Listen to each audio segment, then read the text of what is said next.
nggak nyangka aja gitu. Akhirnya jadi vokalis mereka. Kenapa aku keluar? Karena nyanyi lagi disuruh orang Fremantle itu, orang bule banyak di situ kan. Oke nyanyi katanya, nyanyi aja aku, nyanyikan aja. Aku nganggap yang kalau banyak viewersnya aja, kalau yang lain aku anggap wah ngeri kali.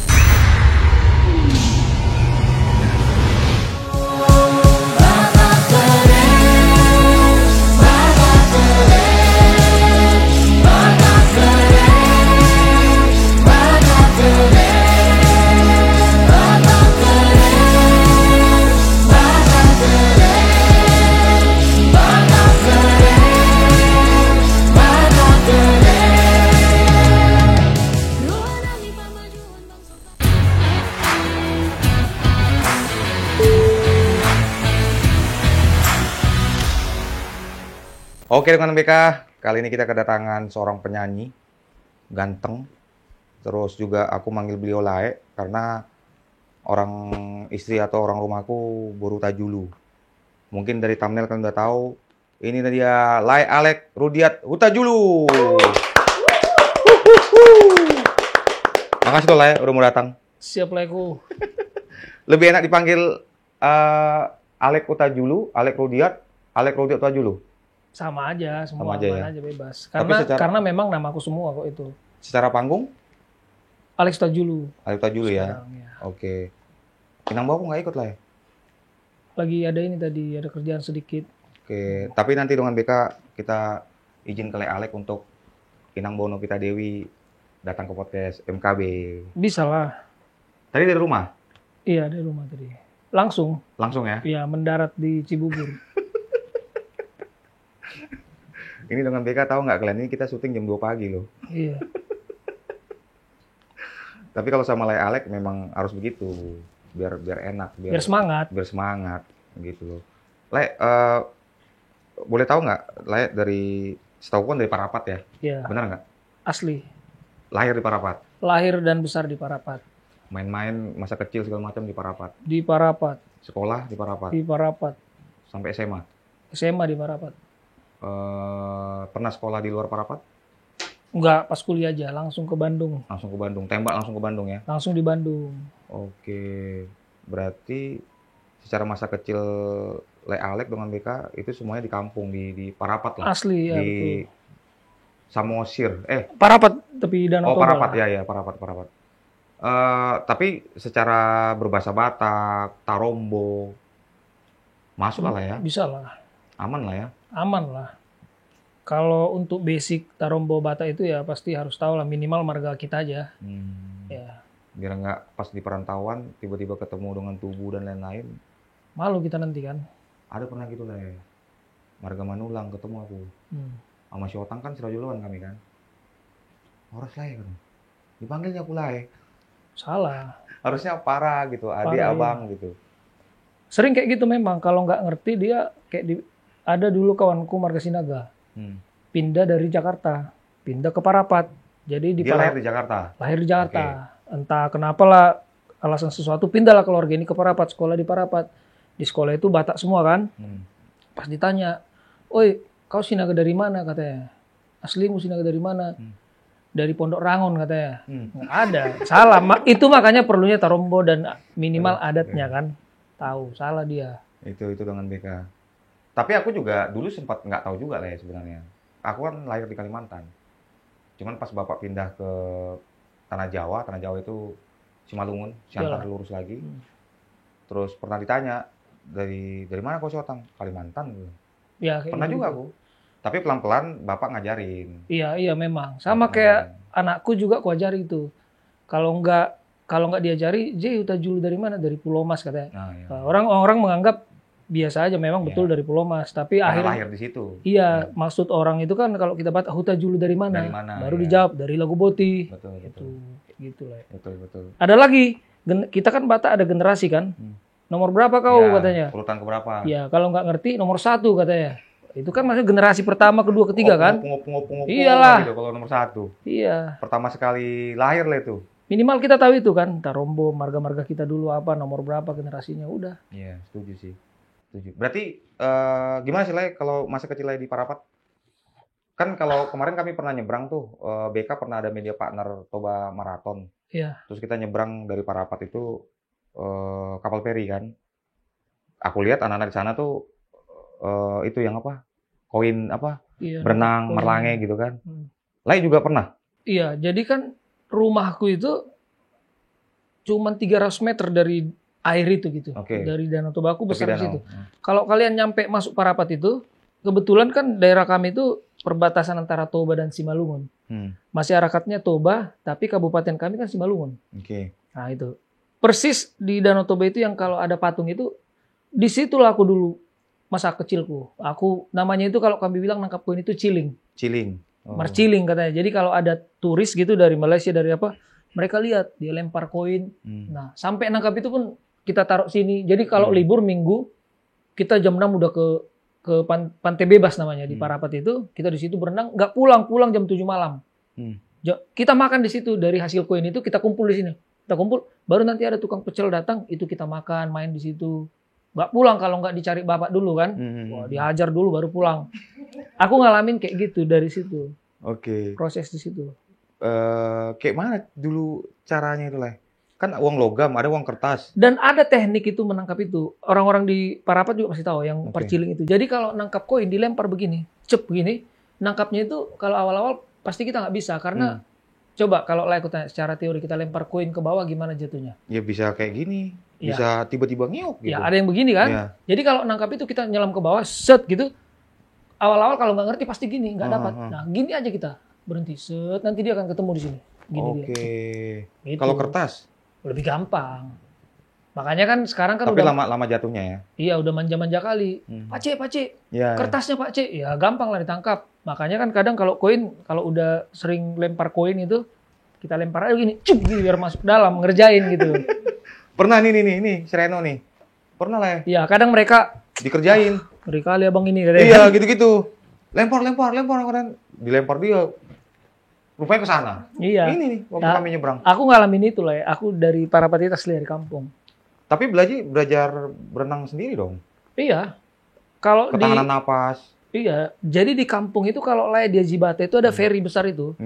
Atau kapal motor, kapal penumpang itu. Jadi kalau dia dibilang jago kalau dia udah bisa berenang dari bawah kapal gini. Nyelam. Oh, melewatin itu dari bawah ya? Iya, napas. Gini. Nah, bisa. Berarti udah jago lah dia kayak gitu. Terus kami dulu sering itu kapal mau mundur, mau berangkat kami ikut di dalam. Baru nanti pas sudah di tengah, salto-salto lah, berenang lah pulang. Oh, itu testingnya ya? Testingnya itu. Pernah ini nggak megap lah? Ya, pas belajar lah mungkin. Kalau tenggelam apa nggak pernah lah. Kalau nelan air Danau Toba lumayan lah, udah ada 2 ember lah mungkin itu. Mungkin pasti prosesnya situ kan. Tapi teman ada yang ini nggak? Pernah kejadian? Pernah, kawanku ada pernah di pelabuhan. Di Parapat pernah ada yang udah meninggal. Aduh, iya. Tapi seru sih pas waktu kita ke sana itu mungkin sambil nunggu kapal jalan kayak ada apa ya kegiatan inilah gitu. Masih sampai sekarang. Kayak hiburan lah ya mungkin. Tapi itu menurut Lai anggap itu bukan mungkin jadi tradisi lah mungkin ya. Tapi secara Lai udah sekarang di sini dan melihat itu kembali masih ada. Menurut Lai itu positif atau negatif sih? Positif karena nggak ada negatifnya, mereka nggak mengganggu. Mereka nggak membuat orang, kecuali dia membuat orang penumpang itu nggak nyaman, baru aku bilang mengganggu. Karena waktu zaman kami ya, kami naik ke kapal pun nggak ada mengganggu, cuman diri situ aja. Halo, baru salto, lompat ke situ. Cuman kan secara kapal kan, ini anak-anak masih di bawah nggak ya gitu? Oh enggak, ya pasti tahu lah. Udah tahu ya? Ya kalau kapal mau mundur, kipasnya kan bunyi kan. Intinya jangan dekat-dekat belakang. Belakang itu kan yang kipas. Yang ada baling ya. Iya. Oke. Hampir jarang lah, sampai sekarang udah ngerti lah. Yang penting kan berenang ke situ. Kebiasaan lain lah ya, anak-anak Parapat seperti apa sih? Kebiasaan kami waktu zaman dulu, kalau sekarang kan lebih ke handphone orang kan. Kalau kami dulu, orang Parapat itu gaul, kalau satu pemusik, satu lagi pemain bola. Aku dua-duanya. Bahkan kawan-kawanku tahu aku pemain bola kalau di Parapat. Nah, jadi di sana itu kegiatan kami bola sama musik. Gitu. Berarti yang banyak, aku pernah studi tour juga tuh, banyak juga apa kayak kafe atau tempat-tempat hiburan gitu. Iya. Nyanyi di situ. Main di situ. Kami ngeband dulu. Ngeband ya. Kami di Pesta Danau Toba, kami ngeband lah jadi band lokalnya kayak gitu. Oh, udah festival lah, pentas ya? Iya, masih SMP aku ngeband. Pertama aku ngeband tahun 2000 tuh. Oke. Berarti ketertarikan Le Alek bermain bola dan musik ini, itu juga kah jadi ketemu sama Inang Bang? Ya karena musik juga, tapi memang awalnya aku memang bukan penyanyi, pemain gitar dulu. Oke. Jadi pertama kali aku manggung di Pagoda di Parapat itu, masih gitaris. Dari lagu pertama sampai habis itu, aku nggak lihat penonton sama sekali. Jadi kayak gini. Kenapa? Ya Nggak pede? belum pernah manggung kan. Oke. Tapi kan jadi sering di situ. Iya, tapi itu kan pertama kali ngeband. Oke. Ya latihan terus. Dulu zaman-zaman inilah orang siapa di situ udah bintang tamu, si Guido, vokalisnya Pangguaran. Oh, Pangguaran. Nah, orang-orang Siantar mendominasi lah di Oh, Parapat. berarti duluan Pangguaran ya dari... Bukan, Pangguaran belum ada. Oh, masih si Guido masih solo? vokalis band lain. Oh, oke. Nah, di Parapat itu studio nggak ada. Orang Parapat itu latihan ke Siantar kalau mau latihan. Dulu kami nabung-nabung untuk ongkos ke Siantar. Tahun 2000-an itu ongkos 2.500 masih. Nah, nabung lah 5.000 ongkos latihan ke studio di Siantar. Itu studio yang paling proper paling dekat dari daerah kami Siantar lah. Nah, intra lah itu ya? Enggak, wisata Danau Toba kayak mobil kecil kayak gitu juga. Sekarang enak mobil pribadi kan? Iya. Dulu enggak. Oke. Terus secara industri semua orang ke Siantar patokannya lah. Bisa dibilang kampung tapi bule semua di kami di Parapat. Kota pariwisata lah ya. Iya, pariwisata. Tapi kalau untuk secara kemajuan zamannya Siantar lah yang pegang. Secara infrastruktur mereka lah ya. Mereka punya semua kan. Kalau orang mau belanja baju, mau tahun baru belanja Siantar semua lah.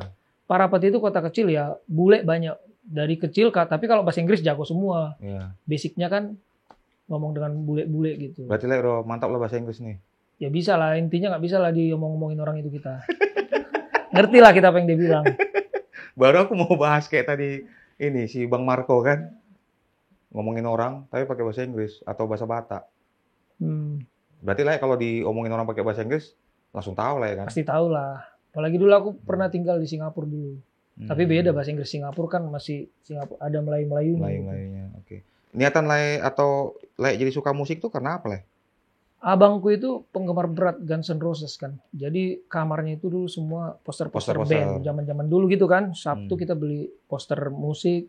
Kita suka bola, kita tempel. Itu zaman dulu kan gitu kan. Jadi kamar semua poster.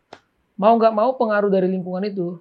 Dan zaman kami di Parapat itu banyak musisi-musisi senior jago-jago. Itu juga sebenarnya yang kusayangkan. Daripada aku lupa nanti sebelum mulai tanya. Gini maksudnya ada... Bukan cuma di Parapat, Batak itu banyak sekali jago. Oke. Jago nyanyi, jago gitar, semua jago. Cuman mental gak ada. Oke. Mentalnya untuk berani tampil, siap bersaing, banyak yang nggak mau untuk itu. Ya, percaya dirinya kurang gitu. Ya, dan nggak diasah, bukan nggak bisa, nggak diasah. Jadinya di situ-situ aja. Tapi itu kan pilihan masing-masing. Iya. Nah, pilihan masing-masing. Dia mungkin nyaman di situ, tapi kalau secara kualitas kita nggak kalah kok. Bagus sekali. Coba kita ke Detua kemana di Parapat, jangan gak usah ke tempat lain. Tarik ya kan. Jago-jago suaranya lah. Mau pecah suara bisa, solo bisa. Iya, bagus. Cuman, tapi itu karena dorongan alkohol kali nggak? Ada beberapa kawan. Jadi pede gitu ngeluarin semua. Ada juga beberapa dia pendiam kawan awak kan. Suaranya bongor dia berat suaranya. Begitu masuk 3 gelas, suara Axl Rose pun lewat. Sisgon makanannya dihajar, padahal nggak mungkin kan. Beda memang tenaga tua kan. Dan artinya itu juga lah tadi di rumah diputar musik itu. Ya setiap hari kan, setiap hari. Terus sering dengar. Tiap hari mau nggak mau belajar lah. Ternyata ada talenta di situ. Termasuk main alat musik. Alat musik, dulu aku pemain gitar dulu. Main gitar terus. Selain alat gitar? Piano udah pas di sini lah, udah merantau lah. Oke. Dulu ada cerita, sebenarnya cerita sedih juga, cerita agak gimana ya. Jadi aku minum dulu. Ya, gitar itu kupecahkan, kuhancurkan sampai habis. Karena? Jadi tahun 2000-an aku proses belajar main gitar kan. Lagi ngulik-ngulik depan ini. Rupanya mamaku lagi nempel. Dulu kan ada pajangan-pajangan apa itu kayak karpet gambar kuda, gambar ikan, tapi dari karpet tempel ke dinding. Naiklah mama ke atas meja kan nempel, tek. Aku santai-santai aja kayak gitu pulang sekolah, aku lihat namanya masih SMP kan, apa kesadarannya belum ada gitu kan, dilihat-lihat aja. Mamaku marah, dibilang lah, kau cuman main-main gitar aja kerjamu, nggak mau bantu aku katanya. Sana-sana dulu gitarmu ini katanya. Jatuhlah gitarku dari meja itu kan. Der. Pas ku pegang dia. Der, der. Udah kayak pecah. Ku ambil lah gitar itu sambil nangis aku kan. Wah kok gitu mama, kenapa harus di apa? Aku bilang, kenapa harus pas aku lagi belajar, aku hancurkan sampai habis. Sambil nangis-nangis aku. Datang pula kakakku bilang, kasihan lihat aku, dibilang kakakku lah, udahlah dek, kau kabur aja dari rumah.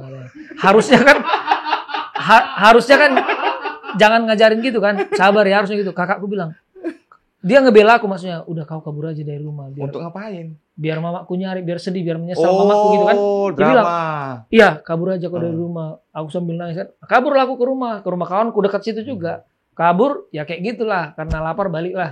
Iya. Berarti nggak sanggup. Nggak sanggup, ya namanya masih manja karena kan. Kan berharap lah biar dipanggil kan. Iya, biar lapar duluan, baliklah ke rumah. Iya, biar menyesal kan, kabur lah aku. Udah, pas nyampe rumah lapar lah kan. Kasih mama kayak gitu. Diam-diaman tapi aku makan. Diam-diam kayak gitu. Terus habis itu akhirnya dibilang mamaku lah, udah baik-baik lah kau. Nurut-nurut, kau jangan lawan aku. Nanti kita beli gitarmu, gitar listrik katanya kan. Wih, gitar listrik mak. Iya, tenang aja kau. Cucilah piring itu dulu katanya. Cucilah piring kan. Dibelilah gitar listrik. Belajarlah. Jadi sejak saat itu aku kalau latihan nggak ada yang ganggu. Nggak boleh diganggu. Wow, sampai jam berapapun belajar. Kalau dilihat bapakku, ya gitu-gitu aja lah. Gitu. Jadi didukung lah. Berarti bapak dukung lah ya, Bang Lai ya? Dulu, iya bapak dukung dulu. Tapi tetap juga bapak kan kalau pulang dari gede tua kan, dilihat lah kami mau ujian kan, lagi belajar sama kawanku. Kalau dilihat, mantap, emang rajin kali anak gini lah, kan? Rupanya cuma nonton yang ngulik gitar kan, tapi kayak gitulah di kampung. Tapi didukung, disupport. Lebih support bapak atau mama? Mama ya? Itu mensupport. Apapun yang terjadi, mamaku selalu support. Iya ya. Ya tipikal inilah ya, tipikal orang tua Batak lah memang. Kalau ke anak laki-laki kayak lebih ke mama ya. Iya. Kalau bapak, kalau udah kita fatal lah, bapak lah yang ini. Iya, tapi pada umumnya memang orang tuaku apapun yang mau dalam bentuk kegagalan apa semua didukung mamaku. Orang tuaku ngedukung. Maksudnya udahlah. Bukan ini ya, bukan kriminal atau kesalahan enggak. Bukan yang negatif. Enggak. Contohnya kayak gini, aku dalam kondisi waktu ke Bandung itu masih lagi mencari mau kuliah di mana, pasti dikasih semangat, tenang aja kau. Sampai apa ini pun kita jual, yang penting kau bisa sekolah kayak gitu, kasih semangat terus. Motivasi terus ya. Motivasi terus. Mantap. Artinya itu sampai SMA Lai di Parapat dan main-main manggung tadi yang festival. Terus kesan pertamanya gimana Lai manggung itu? Tadi kan Lai bilang main gitar nunduk. Iya, aku nggak lihat penonton satu pun nggak kulihat. Jadi dari awal main gitar itu kami bawa lagu Red Hot Chili Peppers. Itu lagu pertama? Iya, itu lagu pertama. Yang Lai sebagai gitaris? Aku gitaris. Oke. Nah, aku fokus di iniku, aku takut lihat penonton, lihat orang di bawah panggung itu aku takut. Jadi dari awal sampai cuman kakiku yang kulihat ke bawah sama gitar. Gini terus sampai selesai udah kami keluar. Itulah pertama kali manggung. Mulai kapan jadi vokal Lai merasa aku nyanyi lah? Aku sebenarnya udah sambil nyanyi di situ, cuman lebih fokus itu pas kuliah di Bandung lah. Oh, pas udah di Bandung. Di Bandung, pengaruh lingkungan, dan kalau di kos kan itu kumpul-kumpul kan sambil nyanyi, latihan terus. Nyanyi terus gitu. Terus zaman-zaman 2000-an awal kan lagi naik down itu karaoke kan. Karaoke room kan. Atau yang ini, kalau di Bandung setauku ini karaoke box. Tahu nggak, Le? Enggak, zaman-zaman di Bandung itu masa-masa inilah kayak Navi itu kan naik daun semua kan. Oh iya. Semua lah. Zaman sekarang kan udah mulai sepi kan. Dulu merajai itu kan anak-anak kuliah, ada duit dikit, ya karaoke kumpul nyanyi-nyanyi. Itu menurutku penyanyi tanpa les vokal pun bisa. Pengaruh dari latihan-latihan nyanyi, ikut nyanyi bisa melatih jadi jago, percayalah. Jadi bagus nyanyi gitu. Dan itu juga lah yang jadinya Lai ketemu sama bukan ketemu ya. Band Sahara. Lai bergabung ke band Sahara, itu di Bandung? Iya, di Bandung. Jadi awalnya itu aku udah dari Singapura balik ke Nggak, tunggu dulu, Singapura ngapain Lai? Dulu aku kan sekolah perhotelan aku. Oh. Nah ya kan, dipanggil aku ke panggilan kapal lah ke Amerika kan. Oke, tapi udah dari Bandung dulu? Dari Bandung dulu. Oke. Tapi pulang aku ke sana, balik ke Bandung, panggilan rupanya aku lihat enak kali jadi penyanyi. Karena setiap malam aku pulang kerja itu di Singapura itu, di sebelah, di Orchard itu ada band akustikan. Keren gitu kulihat. Selalu lah pulang jam 12 malam nunggu bus gitu kan. Kulihat mereka, wih keren kali, enak kali jadi penyanyi nih kuliah. Terus kan, nah habis itu, aku telepon lah mamaku, aku bilang, Mak, dulu kan aku sering ganti cita-cita.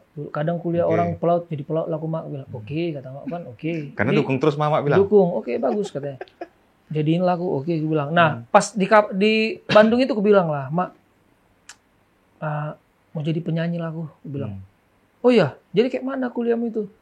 Gampang lah itu nanti, aku bilang. Penyanyi lah aku. Nah, di situ, karena aku memutuskan udah pilihanku gitu, sejak saat itu aku nggak minta kiriman lagi lah. Malu aku kalau minta kiriman dari orang tua lagi kan, gitulah. Karena udah sempat ngirim duit waktu di Singapura kan, nggak minta kiriman lagi. Berjuang aku sendiri. Dago atas sampai bawah itu aku ngamen-ngamen juga. Sendiri atau sama kawan? Sama kawan-kawan lah, ngamen-ngamen. Tapi kan ngamen di orang-orang nongkrong dulu di sepanjang Dago kan banyak itu orang jual roti bakar, anak-anak kuliah, jagung bakar. Ya, ngamen-ngamen gitu. Aku di situ. Nyanyilah dari dasar. Mulailah ikut jamming-jamming. Jamming di kafe. Ya, dilihatlah kami nyanyi. Ada sahabatku dulu namanya Frankie. Udah meninggal. Dialah sahabatku di situ. Kami ada nyanyi, kami ikut. Dia telepon, "Lek, kau di mana?" "Di kos." "Sinilah, ada nih penyanyi bagus." "Bagus gak?" Aku bilang gitu kan. Intinya masih lebih bagus kita dari dia. Tapi kita harus buktikan, kata dia kan. Selalu kami gitu. Ayo, mainlah jamming. Akhirnya yang punya kafe, udah kalian ngisi lah di sini. Akustikan. Jadi di Bandung keliling lah dulu akustikan, main. Tiba-tiba dari sesama teman kayak gini, "Lex, Sahara Band lagi nyari vokalis, kamu mau nggak?" Katanya. Oke, gue bilang. Disuruh lah, telepon lah. Udah kumpul bandnya itu begini, nyanyi-nyanyi. Kebetulan si pemain bassnya kan leadernya, pencipta lagunya, kami panggil si AA kan. Si AA itu Ahmad Subastio, pemain bassnya. Dia request, "Kau bisa lagu ini nggak?" "Oh bisa," aku bilang. Kebetulan lagu Aerosmith. Aku nyanyikan. "Lagu ini bisa nggak?" "Bisa," aku bilang. Karena kebetulan nyanyi di kafe, jadi banyak lagu kan. Habis itu dia bilang, "Mau gabung nggak sama band Sahara?" Katanya. Aku memang saat itu, waktu SMP aku ingat ikut tali sepatuku, aku denger lagu mereka kan. Angin Malam gitu, lagu Sahara. Nggak nyangka aja gitu. Akhirnya jadi vokalis mereka. Kenapa aku keluar? Karena aku mau pindah ke Jakarta. Oh, gara-gara itu? Iya. Tapi kan Jakarta Bandung dekat lah. Kondisi saat itu mereka juga nggak mau ke Jakarta juga, jadi menurutku ya untuk apa? Sementara band itu kan butuh brainstorm yang kayak intens setiap hari gitu lah kan. Ya, ngulik-ngulik. Butuh, jadi susah. Nah, ke Jakarta pada saat itu lah awal sekali ngapain? Aku ada dua pilihan dulu bermusik ini, antara Bali atau Jakarta. Kalau mau hidup senang, fun, Bali. Hidup pas-pasan, menyenangkan ya Bali. Tapi kalau untuk berkarya mau berjuang Jakarta memang. Akhirnya aku pilih Jakarta memang. Dan itu pertama kali lah ikut X Factor? Belum? Enggak, dulu aku pernah nyoba Idol dulu. Oh pernah? Pernah nyoba. Sangkatan siapa? Tahun berapa ya? 2007 kayaknya, udah lama lah. Lupa aku. Di Sabuga di Bandung. Cuman kami waktu itu ya iseng-iseng aja lah, nyanyi aja. Ya, jadi lah, gitu. nothing tulus lah, nggak fokus latihan di rumah, nggak. Suruh nyanyi aja gitu. Suruh pulang ya pulang gitu. Nyanyi kan ya nyanyi. Maksudnya saat itu juga kan untuk fun-fun aja, ikut-ikutan. Nah, habis itu memang aku nggak tertarik audisi-audisi pencarian bakat awalnya. Nah, pas yang X Factor juga kan nggak audisi sebenarnya kan. Nah, karena kami pacaran, nemenin istriku lah. Ya, nemenin dia awalnya di Kemayoran. Nah, dia udah di dalam gedung. Aku di luar kan, kepanasan aku. Gimana caranya biar kena AC, biar dingin. Harus ikut jadi peserta, biar masuk. Ya udahlah, aku daftar di situ lah. Mendaftar di tempat. Ikutlah aku dalam. Disuruh diri, suruh antri, ikut. Otomatis kan lewat jalur juri itu kan. Juri lokal memang, belum juri utama. Juri lokal di ruangan-ruangan begini. Juri lokal itu nanti juri lokalnya kayak personil band, drummernya apa, gitarisnya apa gitu-gitu, juri lokal atau penyiar radio gitu. Nah, dia nyuruh aku nyanyi. Kebetulan yang audisi waktu itu mantan drummernya Silon Seven, Brian itu. Nah, bisa lagu Aerosmith gak? Oh bisa, aku bilang nyanyi aja. Kami 4 orang, antri satu-satu gantian. Udah akrab nih 4 orang, ngobrol-ngobrol kita. Satu-satu. Lagu ini bisa nggak? Nyanyikan aja. Yang penting aku kena AC dingin kan. Disuruh nyanyi aja. Lagu ini itu kenyataannya seperti itu lah. Jadi bilang lagu Bon Jovi bisa aku nyanyikan. Guns N' Roses bisa aku nyanyikan. Queen bisa aku nyanyikan aja semua. Oke, kasih katanya. Ya kasih kertas lambang X-Factor warna. Aku lupa waktu itu yang masuk merah atau biru. Ada kertas merah dan biru.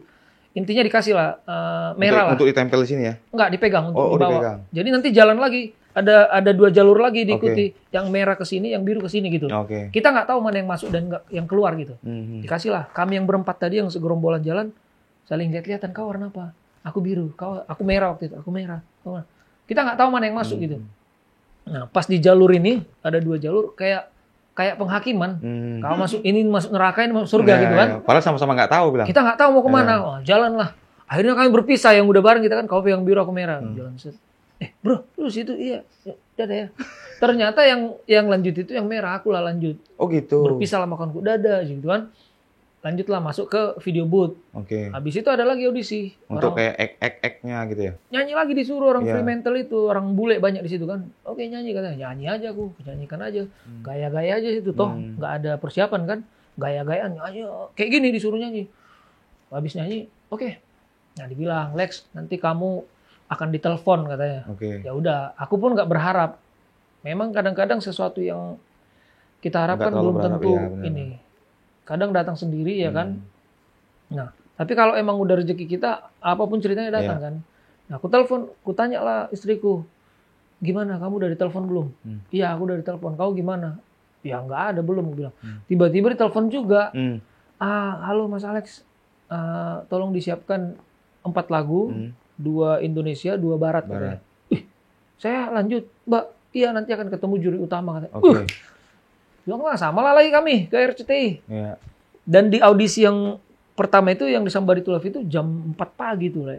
Oh gitu? Antri panjang sekali dari pagi, siang, sore. Lanjut terus ya? Prosesnya ya, juri juga sebentar tidur di situ. Udah jam 4 pagi lah. Tapi masuk kan? Pas audisi ya, gitu juga udah aku buat musiknya kan. Nothing Tulus juga nyanyi gaya. Masuk juga. Akhirnya lanjut terus. Awalnya kami tutupi, maksudnya janganlah kita kasih tunjuk orang kalau kita pacaran gitu. Karena kita mau jual prestasi kita, bukan karena gimmick-gimmick gitu kan. Akhirnya ketahuan. Ya sambil lah dibuat cerita sambil berjalan. Itulah ceritanya situ. Oke. Tapi di situ Le udah selesai dari benar-benar keluar dari Sahara kan? Udah. Atau masih ada proyekan dengan Sahara lagi? Iya, aku pernah ngeluarkan lagu di situ 3 lagu kan. Tapi komunikasi masih sampai sekarang. Kayak kemarin aku kirim-kirim lagu kami kan, sharing-sharing masih selalu sampai sekarang. Masih sering ngejam juga nggak? Atau udah pisah beneran? Karena mereka juga, nah saat itu. Secara pernyataan like keluar nggak ada kan? Ada. Aku biar jelas, biar jangan ada nanti sakit hati kan. Bilang, saya mau ke Jakarta, saya keluar ya. Jadi maksudnya jangan nunggu-nunggu, jangan si Alek nggak jelas, enggak. Saya keluar secara sah, kita buat tanda tangan nih biar nggak ada masalah, bilang gitu kan. Keluarlah aku, tapi dengan baik-baik, gitu, dan nggak ada masalah sama sekali. Gitu. Karena memang juga gimana ya, saat itu umurku 20-an, mereka udah senior lah ya. Mereka udah nyaman dengan kerjaan mereka masing-masing, sementara aku fokus di musik. Untuk karir juga bilang? Iya, aku mau bayar kos, mau makan dari musik itu. Di saat mereka nggak serius, mereka ada gaji dari kantor kerjanya gitu. Itu banyak terjadi loh sekarang di mana-mana. Ketika double job ya? Iya, contohnya gini, anak kita buat band, tapi Lai itu memang kerjanya menghandle apa segala macam, tapi band itu jadinya sampingan. Sementara aku, tapi total untuk musik.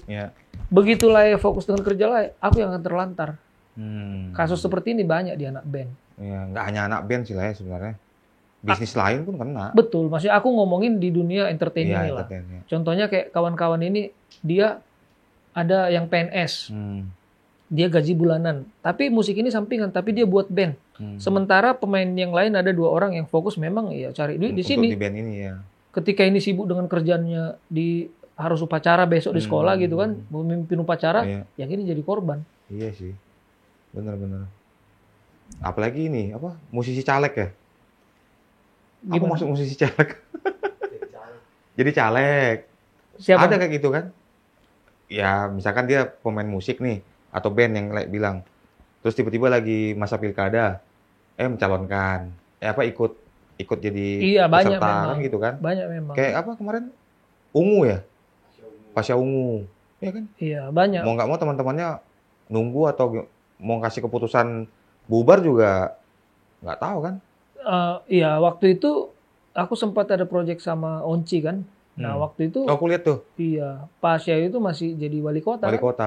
Wakil. Iya, wakil. Wakil wali kota di Palu kan. Gitu. Dan Jadi itu masa Covid ya kalau nggak salah. masa Covid. Iya, iya. Jadinya kan memang hubungan mereka tetap baik, tapi tetap yang korban yang udah fokus di musik ini gitu. Kalau nggak ada sampingan atau pegangan ya selesai lah. Bener. Gitu. Aku pernah nonton juga podcastnya yang bintang tamunya si ini, Enda. Si Enda juga cerita masa Covid itu ya mungkin karena vokalisnya si Pasya ada kerjaan yang tadi itu bantuin juga lah teman-temannya gitu. Jadi silaturahminya bagus. Iya, mereka bagus mereka.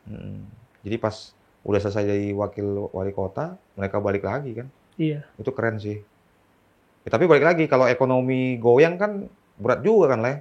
Betul, pasti. Apalagi yang benar-benar tumpuannya memang cuma di situ Iya. kan. Gitu. Sementara kalau ngandelin royalti belum tentu juga mereka pencipta misalkan. Betul. Nah, kalau layak di musik ini total udah album atau berapa single ya? Dulu kan kalau sekarang aku berprinsip itu sama kayak ada pernah musisi bilang zaman sekarang itu lagu itu kan kalau album mini album 5. Satu album 10. Tapi sekarang strategi yang menjual itu kan ya single walaupun itu dalam bentuk album. Oke. Kayak keluar satu-satu gitu. Iya. Oke. Jumlahnya album tapi dikeluarin satu-satu itulah dan aku percaya di situ. Nggak ngeluarin langsung satu album tembak buang semua, satu aja satu-satu. Oh. Secara laguku emang banyak kusimpan, cuman yang aku keluarkan satu-satu lah. Udah berapa lah total? Yang publish lah, yang publish. Ya nggak banyak lah, masih sedikit lah. Masih berapa ya? Yang tayang berapa ya?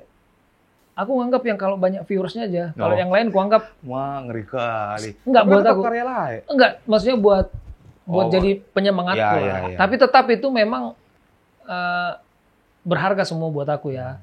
Untuk katalog lagu-laguku ya lumayan lah ya.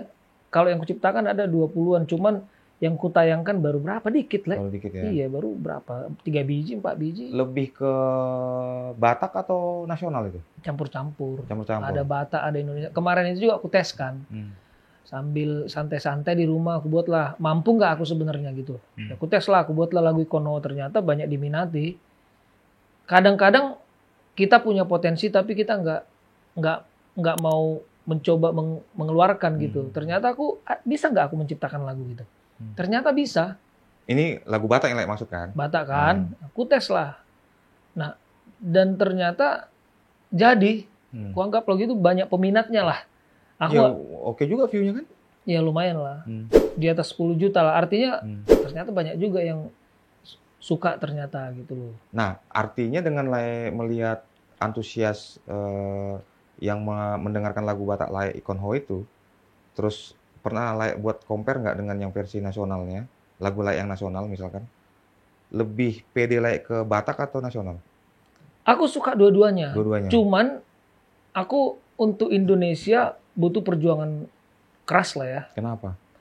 Karena semua di lagu Indonesia semua ada. Oke. Kalau Batak itu pasarnya kan masih bisa kita, buat aku ya masih bisa. Kayak kolam kecil gitu ya? Iya, walaupun banyak Batak tapi kayak pasti dia suka lagu yang kayak gini.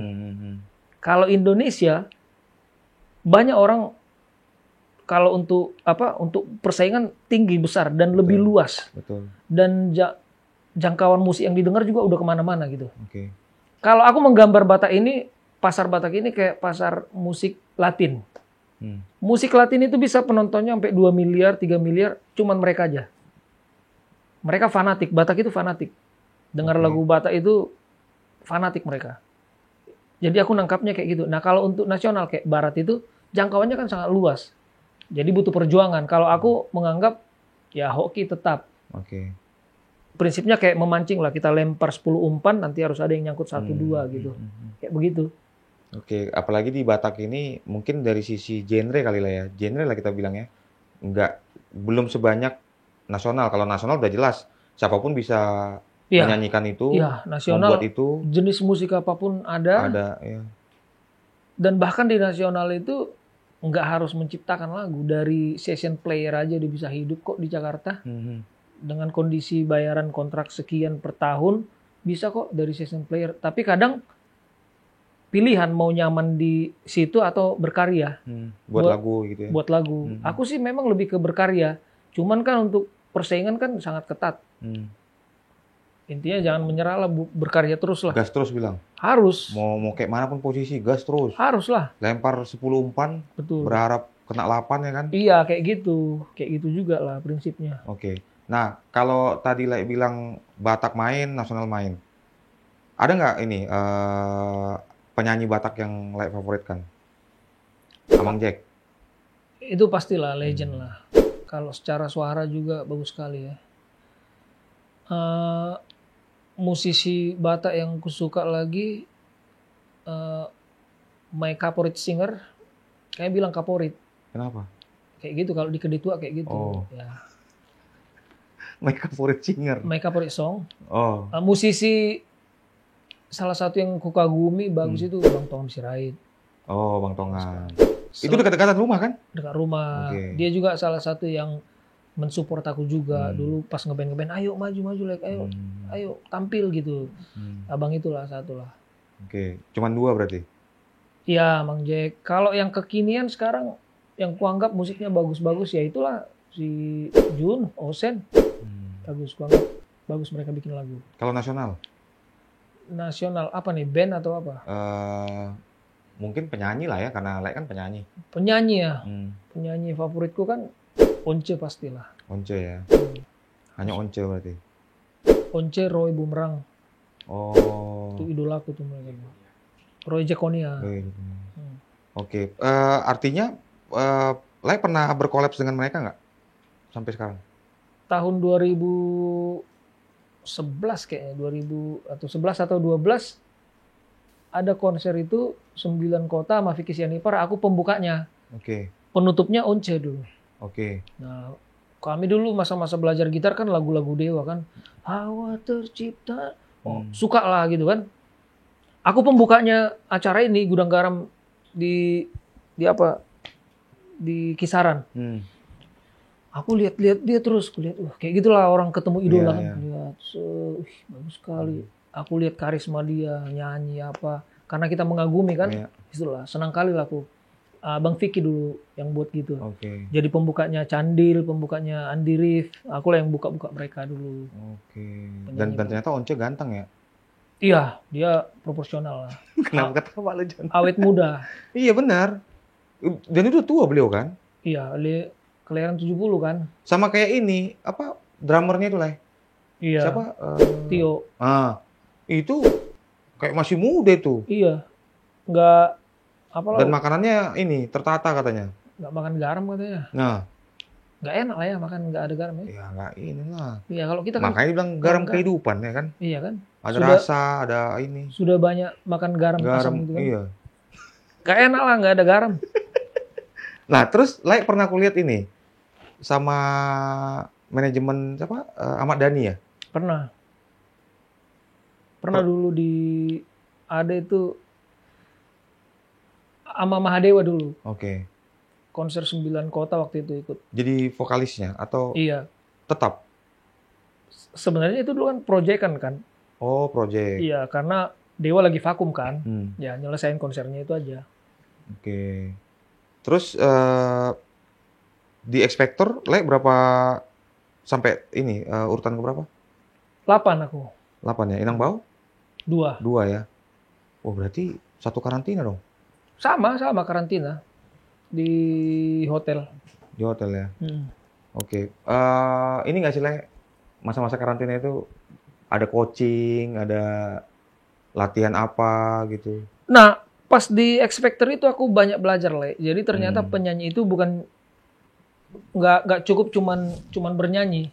Nah dulu di X Factor itu aku merasa cuman bisa nyanyi ikut, enggak. Di situ semua kita selama, jadi kan nyanyi tampil perform di TV itu kan contoh katakanlah Jumat. Ya. Sisa hari-hari yang lain itu kan, nah di situ Le. Senin itu ada kelas kayak kelas psikologi. Nanti diwawancara nih. Alex, kalau kamu digosipin begini gimana cara kamu ngejawab? Nah, ada tuh apa namanya yang datang psikiater ya? Apa itu yang psikolog lah apalah itu yang datang ngajarin kayak gitu. Oh, sampai kejiwaan. Semua. Cara menjawab wartawan gimana? Cara menghadapi gosip gimana? Nah, itu kedua media visit. Media visit ketemu dengan wartawan, dekat dengan semua kameramen, soundman semua harus didekati. Caranya gimana? Harus itu. Attitude juga kan. Etika kita, cara menghadapi orang, semua koreografi. Koreografi di saat bernyanyi. Contohnya kayak kamu, tapi kamu ini di sini. Kamu itu kan begini. Kayak gitu-gitu. Jadi ternyata aku baru sadar nyanyi itu bukan cuma asal nyanyi aja. Ada koreografi. Iya, tata panggung, apa gerakan. Iya, ada apa? Membuat suasana hidup penonton. Betul. Ada semua itu. Jadi kayak gitarisnya tiba-tiba senarnya putus. Nah, itu gimana ngatasinya? Ya iya, penyanyi yang handle, kita yang Betul. nahkoda di panggung kan. Ya gimana caranya? Jangan cuman oke, bentar ya. Masa cuman gitu? Malas kan penonton kan? Nah, kalau sebagai penyanyi harus belajar dari MC lah. Gimana MC membawa suasana kan? Perlu juga itu belajar.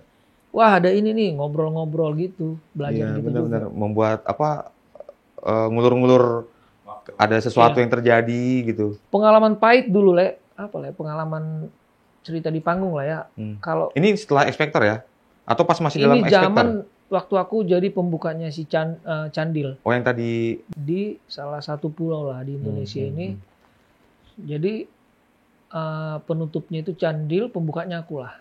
Penonton full di lapangan bola gitu, full semua tuh, rame sekali penonton, ada yang udah buka baju segala macam. Jadi pas aku nyanyi itu, pas lagi selesai lagu pertama gitu, selesai kan ngobrol nih. Apa kabar semuanya, bla bla segala macam.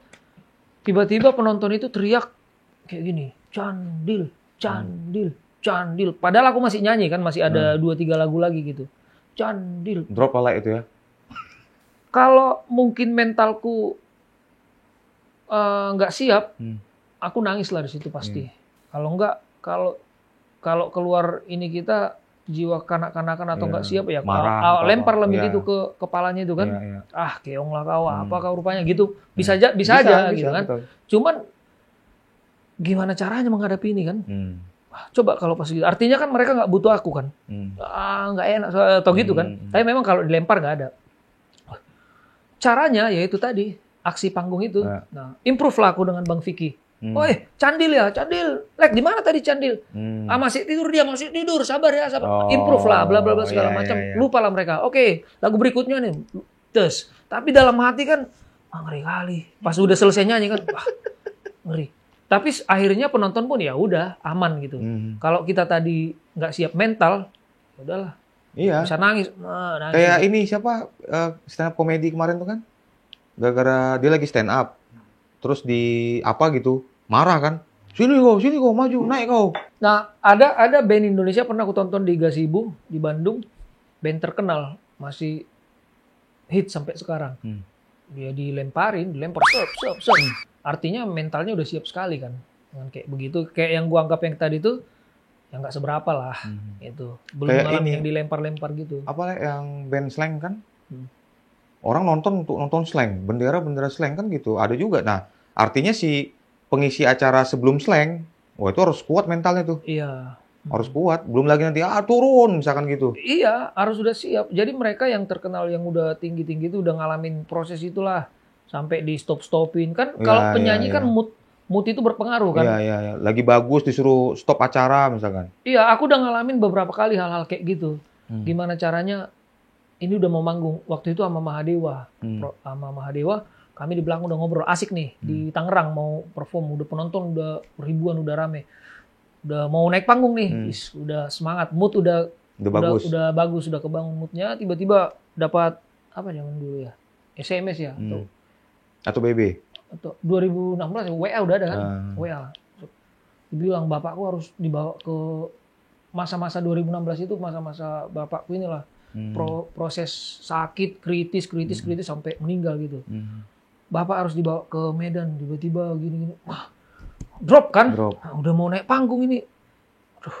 Nah, Tapi kita harus bisa menutupi itu biar profesional. Udah begitu naik panggung, kalau dalam hati kan, aduh, jadi gimana Mak? Udah bawa lah gitu kan, selesaikan dulu manggung. Halo semuanya malam, apa kabar? Iya. Gitu.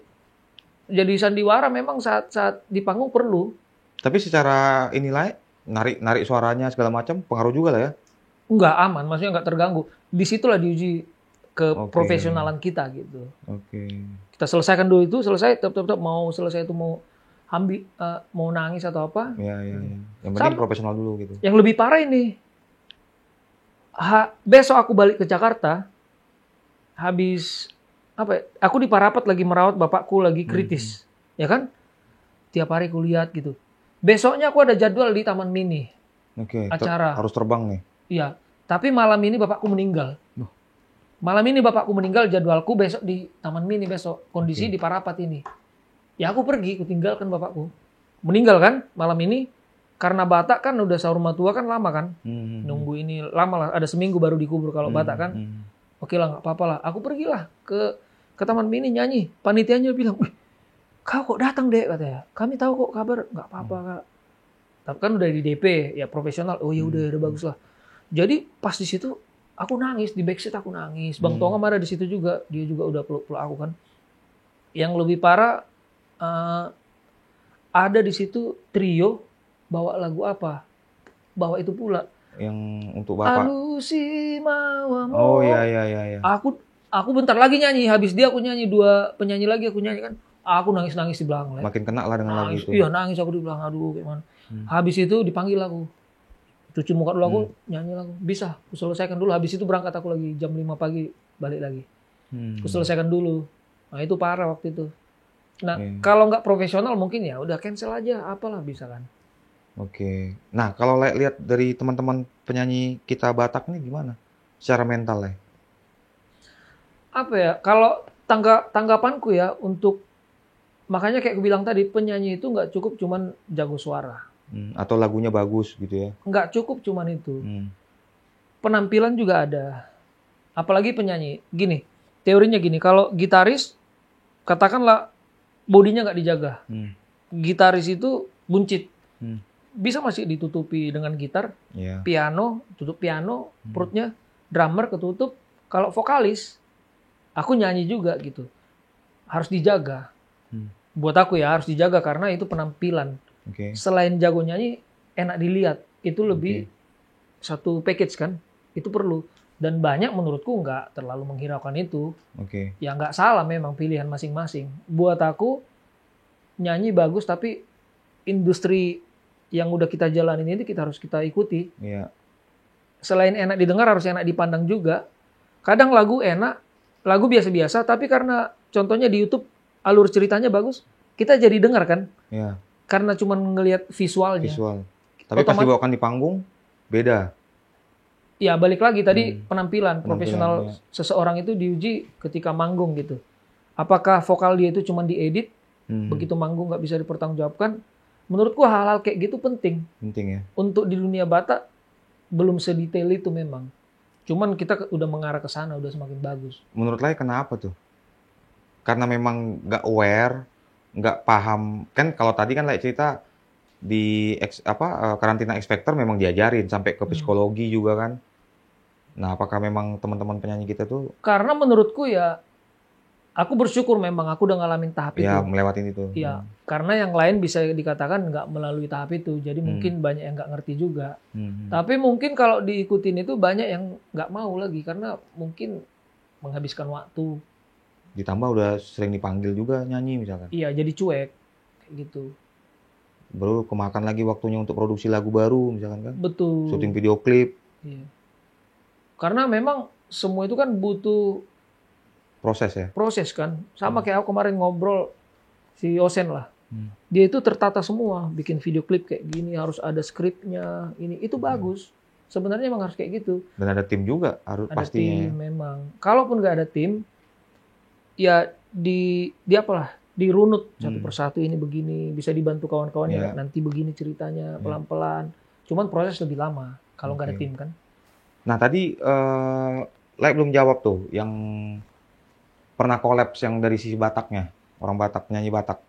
Paling Bang Tongam ya, Bang Tongam. Bang Tongam yang udah manggung gitu, sama ya Bang Piki, Bang Piki. Sianipar, siapa lagi ya?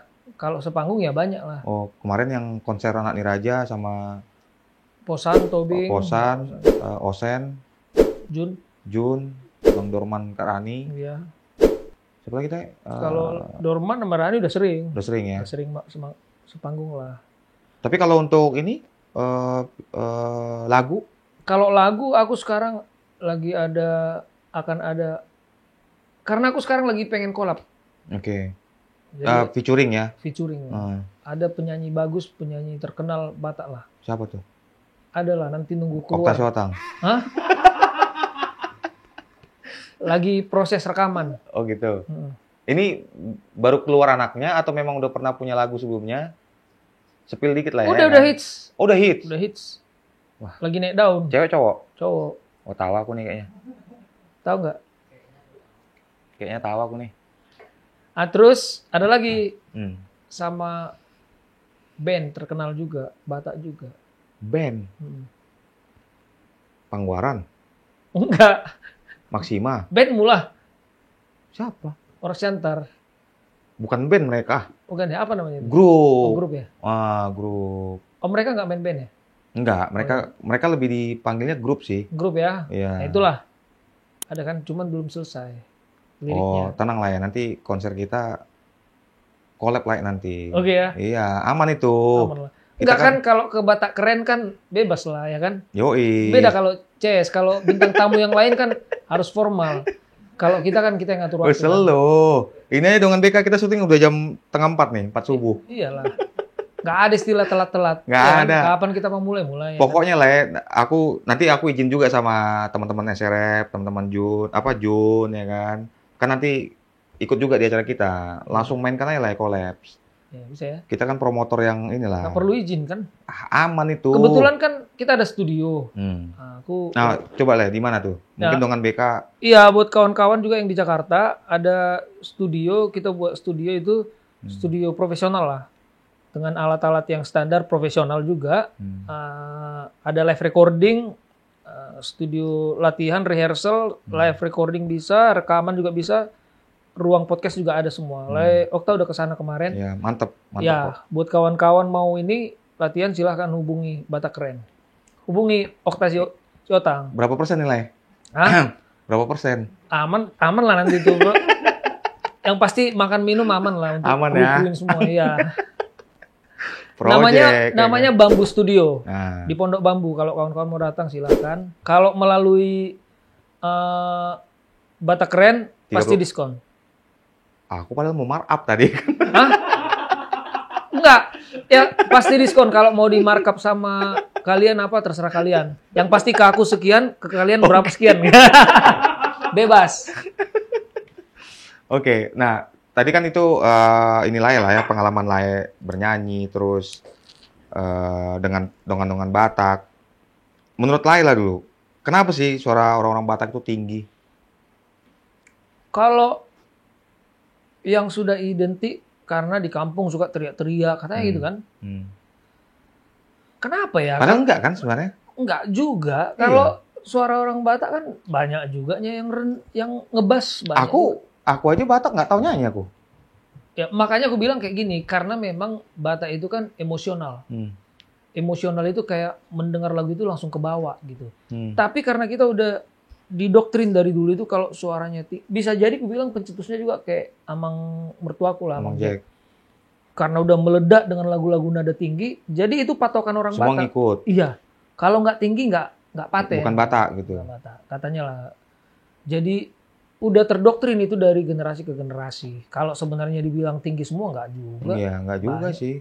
Tapi stigma yang suara-suara tinggi itu pun kesini-kesininya kita udah berkurang kayak lah ya, penyanyi-penyanyi. Karena semakin luas kan, gambaran anak-anak sekarang kan, kalau zaman dulu kan musik yang masuk ke kita terbatas kan, zaman dulu kan. Dan hanya orang yang punya VCD tuh Iya. yang bisa dengar. Dan lagu yang paling sangat-sangat keren yang harus bisa masuk MTV zaman dulu, yang MTV yang masuk ke kita. Iya.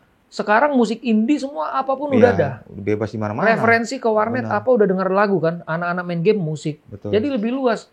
dan dia untuk menilai ngejat satu musik itu udah lebih berani dia karena dia Betul. luas juga. Betul. Kayak gitu. Dan suara juga nggak mesti tinggi. Betul, makanya sekarang itu lagu itu nggak harus tinggi. Hmm. Makanya kan laguku kayak Icon Ho nggak tinggi-tinggi kan. Range-nya memang range-ku, tapi kan nggak ada yang teriak-teriak di situ. Iya, setuju sih. Aku suka dengan lagu Icon Ho. Kemarin Icon Ho dibawain sama Le Alek itu di Batak Keren Fest pertama, Ya. Menara Kuningan. Dan Le opening ya kemarin ya? Iya.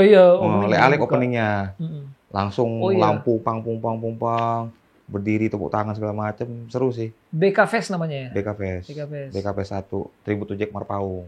Iya. Nah, tahun ini kita BK Fest 2 dengan BK tanggal 7 September di Balai Sarbini. Kita line up-nya Leodra, Santre Foundation, Maxima, Jun Munte, terus Maria Kalista, ada Estak Brother sama Natalis Trio. Wih, mantap. Nanti tiketnya bisa kalian beli di sini, scan QR code, silakan dibeli sebelum kehabisan. Nanti Lai juga datang lah. Iya, boleh. Nanti kita ini aja Lai, kita sebagai ini nanti. Kalau mereka latihan semua di studioku, Oh, aku iya. datang. Bang Willy, tolong ya. Iya kan? Datanglah. Masa Iyalah, ke harus studio wilayah lah. Iyalah. Dekat kok itu. Dekat ke Balai Sarbini pun dekat itu. Dekat. Tapi kan mereka tinggalnya Tapi dekat lah. aman lah. Aman. Oke. Le ada kepikiran ini nggak sih buat trio? Kan Trio. Batak nih kadang ini ya apa? Kalau teman-teman yang sekarang kan udah mulai berani tuh, percaya diri tadi yang Iya. nyanyi sendiri, terus aransemen sendiri. Terus kalau kita lihat flashback ke belakang kan bisa dibilang mendominasi lah trio ya di Batak ini gitu. Nah, Lai ada kepikiran nggak sih buat trio? Ya itu kan pertanyaan itu kan sama kayak menanyakan ke penyanyi solo siap nggak, pengen nggak ngeband. Oke. Nah, sama aja kan pertanyaannya.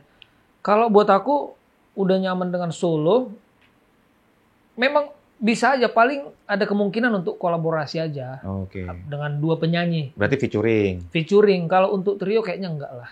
Dari segi untuk menyatukan itu harus butuh chemistry, ya kan? Untuk nyari chemistry itu prosesnya nggak cepat kan? Ganti-ganti pecah suaranya segala macam kan. Nah itu satu. Dari segi bayaran kepecah. Oh ya ini kayaknya lebih ini sih. Sensitif kan? Itu real. Nggak usah munafik lah kita. Kalau penyanyi-penyanyi itu band bubar karena apa? Kebanyakan karena kayak gitu. Pembagian-pembagiannya. Pembagian biasanya. Ya. Itu. Berarti lah nggak ada kepikiran ya? Nggak ada. Lebih ke kolaborasi lah ya. Featuring. Iya. Kalau untuk bikin apa, maksudku udah prosesnya akan lama. Kalau beda dengan band, kalau ngeband mungkin ada kemungkinan karena aku basicnya ngeband juga. Oke. Kalau untuk trio susah. Ya artinya kalau tadi Lai bisa main gitar, mungkin bisa kolaborasi sama band apa, Lai ngisi gitarnya bisa, itu bisa. Atau nyanyi ya kan? Bisa. Oke. Nah, menurut Lai lah, teman-teman penyanyi Batak sekarang itu dari kacamata seorang Alek Utajulu, gimana perkembangan musik Batak sekarang, Lai? Perkembangannya sangat-sangat bagus sekali lah, Le. Itu yang tadi yang aku bilang, lebih luas sekarang. Coba dengar musik-musik Batak sekarang. Menurutku pencetusnya kayak zaman-zaman Bang Vicky lah. Banyak itu. Tapi kan sempat di itu Bang Vicky menghancurin musik Batak. Karena orang belum menerima transisi itu. Makanya aku bilang tadi, orang taunya Sinanggar Tulo, waktu datang Bang Vicky, Sinanggar jreng cekeceng. Kalau itulah orang Batak itu kan kritis. Begitu nggak suka, lagu don. Gati lagu mih gitu. Tapi melalui transisi ini sekarang udah mulai diterima, proses 10-15 tahun. Sekarang mindset pun udah terbuka ya para pendengar ya. Kalau nggak Bang Vicky buat kayak gitu, orang nggak akan suka dengan lagu-lagu kita. Kayak lagu kita kan lagu-lagu Indonesia biasanya, itu lagu barat biasa. Cuman lirik diganti jadi Batak kan gitu kan. Nah betul, Bang Vicky juga kemarin waktu kami syuting, beliau bilang. Nah iya kan, dan kenyataan kan gitu. Dari musik barat gitu. Ya iya, sebenarnya coba musik karaoke-nya Icon Ho contoh. Vokalnya dihilangkan. Coba denger musiknya itu. Ya musik-musik barat biasa kok itu, tinggal ganti lirik kan. Kalau musik Batak itu kan yang ada uning-uningannya kan lebih ke etnik. Etnik. Nah, dicampurlah etnik dan modern itu. Nah, untuk membuat transisi ke modern tadi. Nah, adalah lagu Indonesia, lagu musik barat dicampur Hasapi dikit. Nah, sekarang udah mulai menerima. Sekarang udah diterima. Ditambah lagi EDM. Nah, IDM itu akan diterima mungkin 5-10 tahun lagi akan hits. Orang masih mendengar itu masih agak berat, lagu Aron katanya. Tapi nanti dengar, percayalah, 10-15 tahun akan jadi hal yang keren itu. Oke. Berarti seiring perkembangan zaman, generasi, lintas generasi gitu tuh inilah ya. Udah mulai berkembang lah kita ya. Iya, kayak musik Latin tadi yang aku bilang itu, musik Latin itu terkenal dengan samba dan bachata. Kalau musik Latin, ketukannya Despacito, itu khasnya Latin. Nah, mereka campurlah dengan modern, dengan gitar elektrik yang modern, sentuhan-sentuhan modern. Akhirnya dikombinasi jadi diterima kayak gitu. Dan juga. Itulah makanya di lagu kita lah di Batak Keren, kita EDM ada itu tuh sama ini Hasapi. Ada, sama kita campur rap dikit. Ada rapnya. Itu keren, sangat-sangat keren. Tapi mungkin saat ini mungkin belum semuanya mau menerima kan? Iya betul. Tapi percayalah suatu saat itu akan diterima dan dianggap keren. Mungkin nggak sekarang, mungkin 5-10 tahun lagi pasti keren. Gitu ya. Ya apa bedanya dengan musik-musik Bang Vicky dulu kok jadi begini kunci-kunci yang kita tahu kan? Beliau tahun berapa kemarin bilangnya? 2000 ya? 2001 ya? 2000 awal lah. Aku ikutin juga itu. Sampai berarti kalau dihitung tuh udah 20-an tahun. Iya, prosesnya lama itu dibully. Kok jadi gini yang kita tahu kan? Lagu Sinanggar tulo terus Anggoriau 3 kunci kan Batak itu kan. Itu taunya kita cuman gitu. Datang Bang Vicky dirubah. Treng cek dirubah begitu jadi keren. Nah, transisinya berapa tahun itu biar nggak enak. Mulailah anak-anak muda SMP, SMA. Yang SMA kemarin udah pada SMA, menikah, udah kuliah, udah apa. Sisanya tinggal anaknya, makin modern udah. Ditambah lagi dimanapun sekarang kita udah bisa ngerekam. Iya. Tools sudah mulai banyak. Iya. Dan kalau gampang. Kalau dulu kan yang punya tools ini label nih. Sekarang kita dari kamar pun live recording segala macam tacap-tacap dikit jadi. Sekarang sendiri pun udah bisa untuk promo dari mana udah bisa main semua. Produksi juga udah bisa bilang. Iya. Apalagi semua kan luas bisa kita jangkau. Kayak musisi-musisi Batak sekarang bukan cuma itu aja. Teknologi AI pun udah banyak orang Batak tahu. Pembuatan video klip pun sekarang bisa pakai AI lah. Makanya, musik pun bisa. Nanti backgroundnya seperti apa, wajahnya wajah kita tapi bodinya bukan kita. Iya. Ada tuh yang kalau nggak salah, aku pernah lihat video klip terbarunya Bang Dorman sama Karani tuh, dia udah pakai AI. Iya, AI itu. Itulah. Vokal juga udah bisa AI sekarang. Betul. Itulah Batak. Batak pun udah dapat ke situ gitu. Jadi emang udah luas jangkauan kita. Oke. Nah, goal seorang Alek Otajulo dalam bermusik tuh gimana lah? Pasti nggak sulit untuk mengungkapkan apa goals kita sebagai penyanyi ya. Kalau sebagai penyanyi goalsnya pasti pengen punya banyak hits. Banyak hits, okay. Pasti tuh. Banyak hits dan pengen lagunya bisa bertahan lama. Bukan lagu yang kayak buat aku ya, ada lagu yang cepat diingat, cepat juga hilang karena banyaknya pilihan lagu. Tugas kita sebagai penyanyi pasti setelah Ikonho, apa yang lebih bagus dari Ikonho? Ya, harus lebih meningkat. Itu tugasku ya. Itu beban lah ya? Beban, sangat beban. Contohnya penonton 10 juta. Harus lagu berikutnya harus bisa 20 juta. Ya. Itu susah sekali. Susah. Itu juga yang membuat Laya tadi agak-agak lama nih ngeluarin setelah Ikonho ya?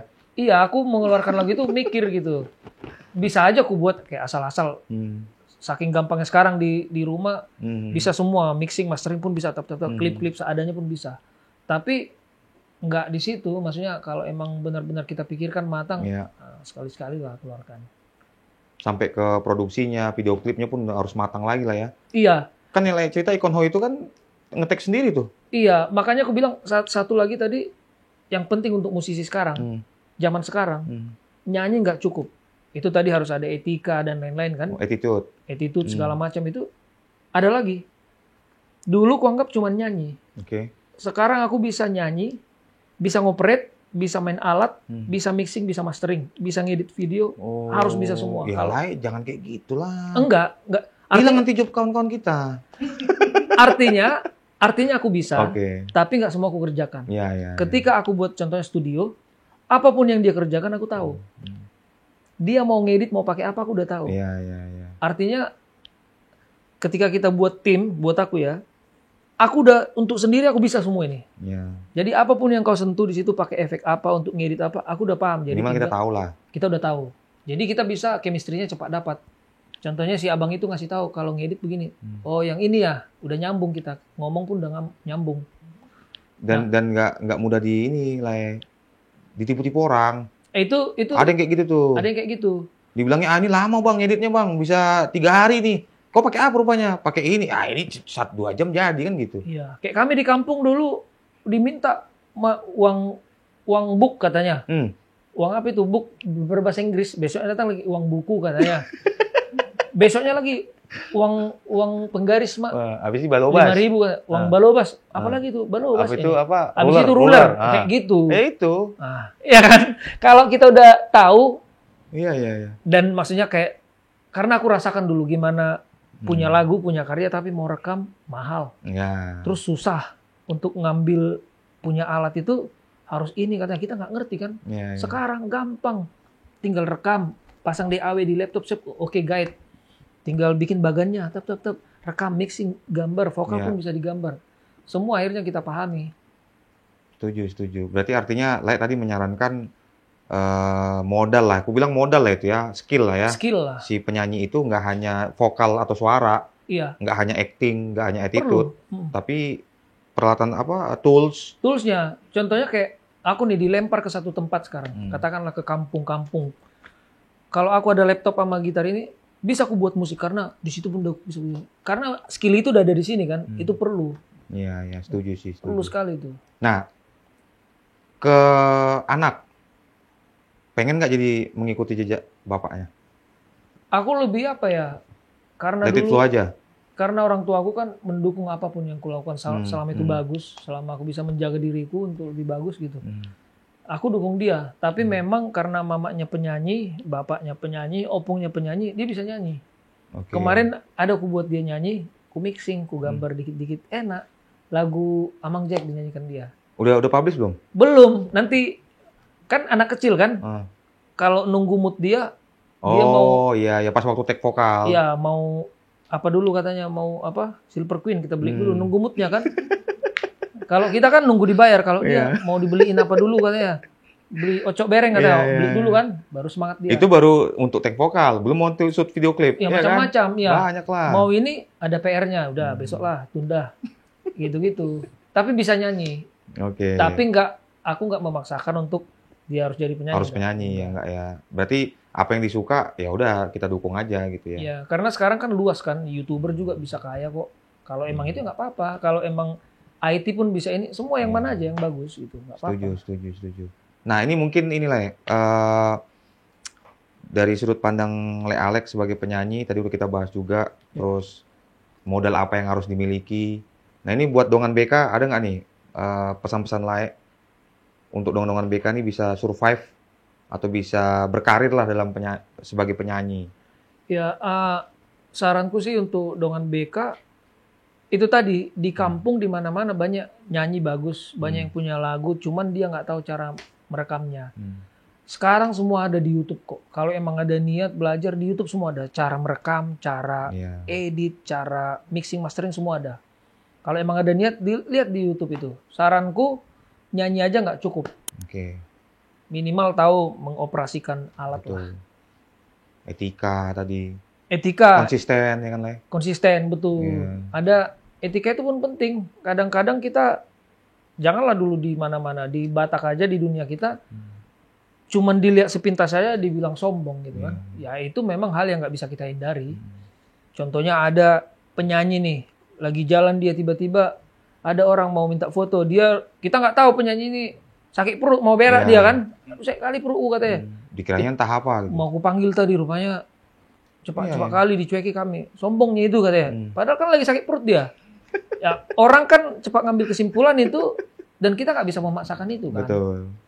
Betul. Kayak gitu. Jadi etika, mengoperasikan tools, paham skill untuk inilah pra dan post produksi. Dan aku yakin banyak orang-orang berpotensi. Kayak aku dulu nggak ya, aku tes bisa nggak aku bikin lagu? Karena aku nggak pernah bikin lagu, aku tes lah. Ternyata bisa dan diminati orang. Nah, orang semua bisa itu. Cuman potensinya itu nggak dikembangkan. Harus tahu main alat musik nggak sih? Nggak juga. Nggak juga ya? Nggak juga. Banyak kok yang cuman bla bla bla bla bla gini. Dia punya kawan yang bisa main gitar. Coba rekam dulu. Oke. Aku ada. Tapi dia tahu nulis lirik gitu ya? Bisa, iya. Nah, ada yang begitu bisa aja jadi musik bagus. Bisa. Oke. Oke, Dongan BK itu tadi pesan-pesan dari seorang Alek Utajulu kepada Dongan BK yang mau jadi penyanyi lah ya. Penyanyi lah. Nah, dan juga omongan kami ini ya kalau kalian rasa ada yang mau diambil, hal positifnya silakan. Negatifnya jangan, ya kan lah. Iya. Yang positif-positif aja kita. Lagian nggak ada yang negatif dari tadi. Masa sih? Iya, positif semua itu. Tadi kan ada beberapa yang disensor tadi. Oh iya, yang jelek-jelek hapus lah. Enggak, itu bukan tugas Dongan BK, tugas Oke. abang ini. Nanti. Iya, itu dengan tugasnya si Reno nih Dongan BK. Iyalah. Tapi nanti lah ini ya, BK PES 2 datang ya. Datanglah. Nanti masuk kita. Oke. Aman. Nanti Itu ya dengan BK. nggak dicegat-cegat satpam. Selo. Lai harus ikut nanti. Bawalah ke studio kita nanti. Aman, udah datang bosnya. Yoi. Iya kan? Latihan-latihan situ main.